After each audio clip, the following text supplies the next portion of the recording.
시사 팩트 오늘 두 번째 팩트는요. 투표율 조작 능력 더 있었다입니다.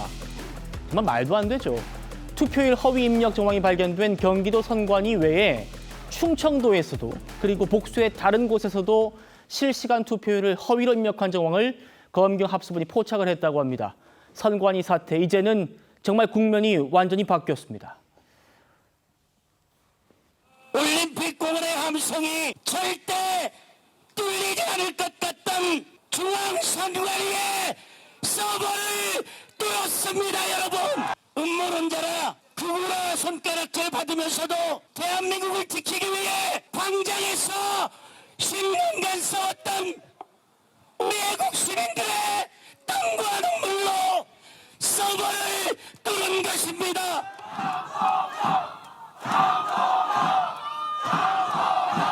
죄송하지만 저는 아직도 합수본을 다 믿지 못하겠습니다. 그들이 선관위 서버를 압수하는 척만 하고 거기에서 진실을 제대로 밝혀내지 못한다면 오늘의 압수수색은 아무것도 아닙니다, 여러분. 우리가 그동안 가졌던 모든 의혹들이 낱낱이 해소될 때까지, 선거 제도를 바꾸는 그날까지 우리의 함성은 멈추지 말아야 합니다. 자, 검경 합수본이 어제에 이어 오늘도 지금도 2차 압수수색을 하고 있습니다.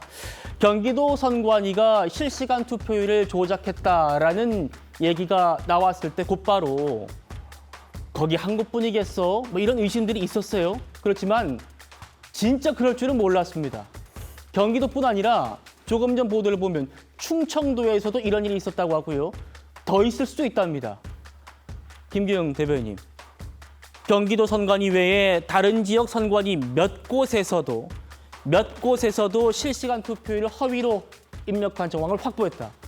몇 곳이나 된다는 거예요.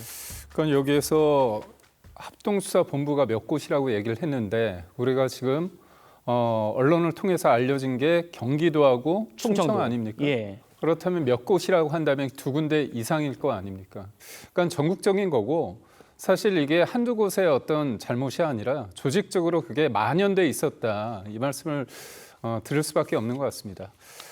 선관위에서 선거 전산망 조작은 불가능하다 얘기를 했었고요. 심지어 민주당은 선관위 관련해서 비판을 하면 허위로 비판할 시에 다른 법을 통해 가지고 이거에 대해서 문제 삼을 수 있는데 별도의 법을 만들어서 최대 징역 10년 이렇게 할 수 있는 법을 이틀막법을 만들려고 했습니다. 예. 여론에 어떻게 보면 반발이 있었기 때문에 지금 만들지 못하고 있는데 그만큼 선관위가 일종의 성역이었습니다.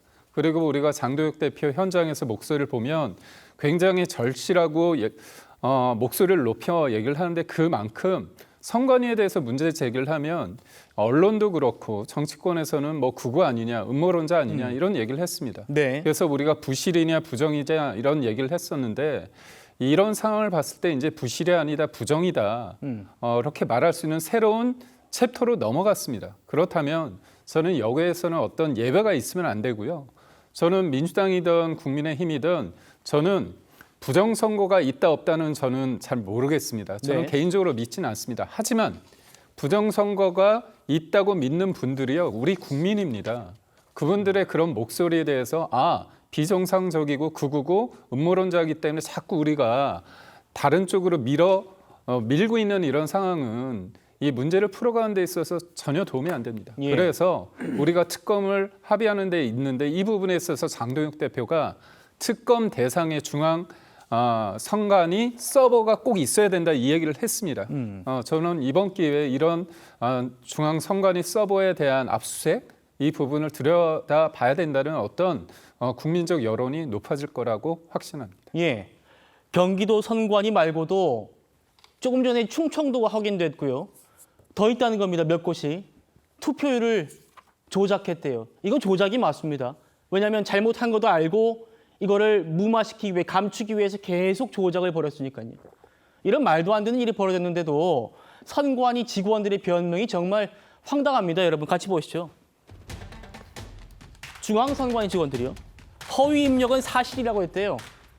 압수수색 받을 때. 최종 투표율이 중요한 거 아니냐. 자 교수님. 네. 최종 투표 우리가 맞춰놨으니까 네. 어떻게든 주먹구구에서 맞춰놨으니까 문제 없는 거 아니냐. 최종 투표가 중요한 거 아니냐. 뭐가 이렇게 당당해요? 글쎄 말입니다. 우리가 이 선관위 선거관리 부실과 관련해서 사실 소쿠리 선거부터 시작해서 정말 말도 안 되는 일들이 계속적으로 벌어져 왔잖아요. 예를 들면 이 부정 채용 문제라든지 그리고 또 하나는 집단 휴가 그리고 결국 급기야는 투표용지 부족까지 거기다가 이번에는 지금 투표율 조작까지 나왔다는 겁니다. 지금 이게 선관위에서 이야기하다시피 최종 투표율만 맞추면 되는 것이지 중간중간에 그것은 뭐 투표율 몇 시간 투표율이 뭐가 중요하냐고 이야기를 할 수 있을지 모르겠지만 그러나 사실 이 지지층들의 입장에서는 보면요. 이 몇 시간마다 이 투표율을 보면서 이 투표를 안 한 사람의 입장에서는 내가 가야 될까 말아야 예. 될까를 이렇게 자주유할 수 있는 결정할 수 그럼요. 있는 중요한 하나의 그 근거가 되거든요. 그렇기 때문에 단 한 점의 의혹도 없이 이것이 그러니까 집행이 돼야 되는데 그렇지 못했다는 점이 가장 중요한 부분이고요. 그것보다 더 중요한 부분은 그동안 쭉 선관위가 이야기했던 선거 통계 시스템의 조작은 있을 수 없다. 그 이야기를 계속적으로 해왔는데 그게 지금 현재 허점이 발견됐다는 것이죠. 물론 지금 중앙선관위 입장에서는 투표율의 조작이기 때문에 일종의 뭐랄까 개표나 득표율과는 문제가 없다는 식으로 이야기를 할 수 있지만 그러나 그것조차도 지금 의심할 수밖에 없는 국민적 불신이 쌓일 수밖에 없다는 겁니다. 예. 그동안 이때까지 속구리 선거라든지 투표용지 부족 부분 같은 경우는 선거 관리의 부실이라는 부분이었다고 한다면 이 선거 시스템의 그러니까 이 조작이 가능할 수 있다는 부분은 결국은 지금 일각이 우려하는 부정선거 음모론의 불쏘시개의 역할을 할 수밖에 없는 상황이기 때문에 이런 식으로 상황이 계속 비화될 경우에는 말 그대로 선거에 대한 불신이 더 클 수밖에 없는 것이고 그건 궁극적으로 대한민국 민주주의의 근간이 흔들리는 사태까지 나아갈 수 있기 때문에 그렇습니다. 예.